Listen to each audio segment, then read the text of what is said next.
முரளி அப்படின்றவரு தினமும் வேலை தேடி அலையிறாரு. ஆனா, அவருக்கு வேலை கிடைச்ச பாடே இல்ல. அதனால ரொம்ப மன வருத்தத்தோட ஒரு இடத்துல போய் உட்கார்றாரு. அப்போ அவரு கண்ல ஒரு வசனம் படுது. என்ன அப்படின்னா, "தாமதமானாலும் நன்மை நிச்சயம்" அப்படின்னு சொல்லிட்டு.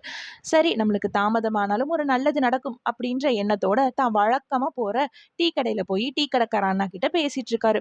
"அண்ணா, நானும் தினமும் வேலை தேடி அலைஞ்சுக்கிட்டே இருக்கேன். ஆனா வேலை கிடைச்ச பாடே இல்லண்ணா" அப்படின்னு சொல்லிட்டு வருத்தத்தோட சொல்லிக்கிட்டு இருக்காரு. அத கேட்டுட்டு இருக்க பக்கத்துல உட்கார்ந்திருந்த ஒரு அண்ணா ஒருத்தவங்க, "தம்பி, என்னோட நண்பர் நிறுவனத்துல வேலைக்கு ஆள் தேடிட்டு இருக்கிறதா சொன்னாங்க."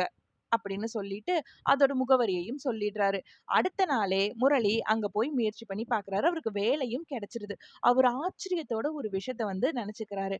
ஆமா, நல்லது எப்பவுமே நேரமாகி தான் நடக்கும். ஆனா நடந்தே தீரும் அப்படின்ற உண்மையையும் அவரு புரிஞ்சுக்கிறாரு. இது முரளிக்கு மட்டும் இல்லங்க. இத கேட்டுட்டு இருக்க உங்களுக்கும் எனக்கும் தான்.